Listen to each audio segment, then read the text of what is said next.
morning, students. Yesterday, we studied the characteristics of living organisms.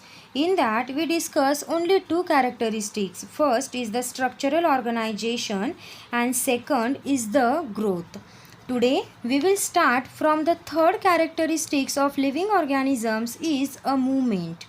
Movement is one of the most important sign of our life in an organisms. All the living things move by themselves without any external help. The animal and plant move in a different ways. Animal can move from one place to another, or they can move their body parts. For example, a frog move when it jump into a pond. A bird move when it fly in a sky. We move when we go to the school, and fish move when it swim in water. We move our hands when we clap, and a dog can wag its tail. In general, animals move from one place to another for food, protection from enemies, and protection from the natural disaster like flood and the forest fires. Plants are fixed in a soil at a place, so they cannot move like an animal from place to place. The plant can move only their body parts, such as the leaves, flowers, shoots, and roots. The plant parts move toward as a stimulus, such as the sunlight, water, or the gravity. For example, the leaves of mimosa plant means the plant, touch me not plant, drop when touch. Second example is the Venus flytrap plant. Trap the insect sitting on it by opening and closing its leaves. While movement in living organism is self-generated. Non-living things cannot move on their own. They need external force to make them move. For example, your table will not move by itself until someone pushes or pulls it. Then our next characteristic is a food. All living things, plants and animals need food to stay alive. They also need air and water. Without food, air and water, living things will die. The plants make their own food by the process of photosynthesis, but animals obtain their food from plants and other animals. Food gives a material for growth, and energy to carry out the various life processes takes place inside the living things. Non-living things do not need food, air, and water. For example, a rock is non-living things which do not need food, air, and water for its survival. Then the next characteristic is a respiration. All the living things need energy to grow, move, and stay alive. They get this energy from food through the respiration. Respiration is a chemical process in which food taken by an organism combine with oxygen to release energy. This energy is used by an organism to carry out the various life processes, carbon dioxide and water, and the other products of the process of respiration. All the living things, plants and animals undergo respiration to obtain the energy from food. The process of respiration takes place inside the body of the plant or animal. For example, our body takes oxygen from air for the respiration.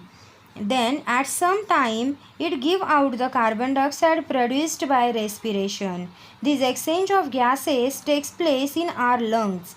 The process of taking air into lungs through the nose and expel it through the nose is called breathing. When we breathe in, the air moves from outside to the inside of our body, and when we breathe out, then air moves from inside of our body to outside.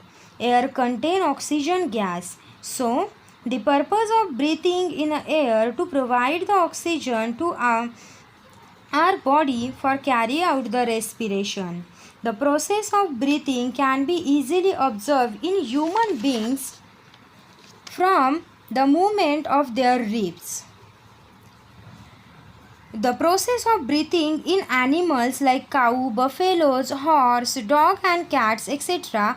is similar to the human beings. If we observe carefully any of these animals when they are taking rest, we will see a slow up and down movement of their abdomen indicating that they are breathing. The process some animal do not having a lungs like a human beings for breathing or the exchange of gases, so they have a different mechanism for breathing. We will discuss the case of earthworm and fish. The earthworm breathes through its skin. The fish has a special organ of breathing called gills.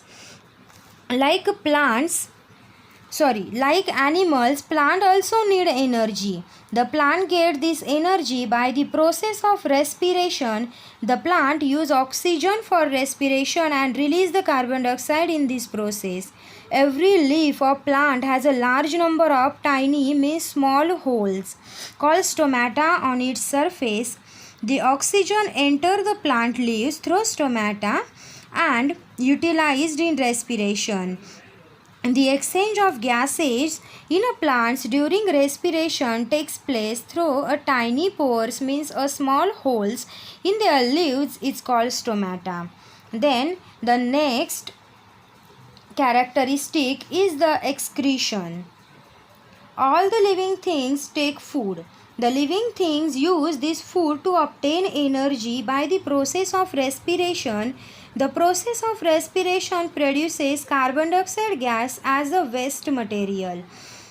All the food eaten by the living organism is not used completely. A part of food taken by a living organism remain unused, and that unused part of the food become a waste material. Living things produce some waste material in their body.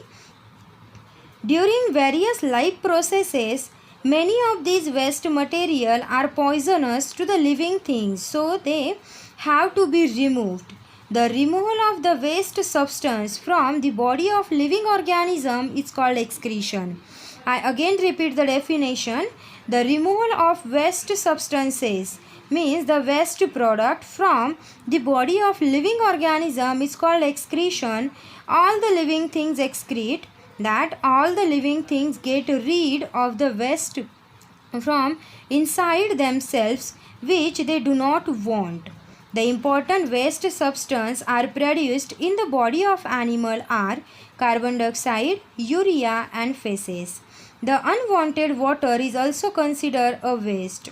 The animal give out the carbon dioxide when they breathe out used air. Animal give out the urea, unwanted water and other salt in the form of urine. The animal give out the solid waste of their body in feces. The process of excretion is also occurs in a plants. Some important plant waste and the method by which they are removed are: the main waste product produced by the plant are carbon dioxide. Some plant store some of the waste product in the body part like leaves, bark and fruits in a way that do not harm the plant as a whole.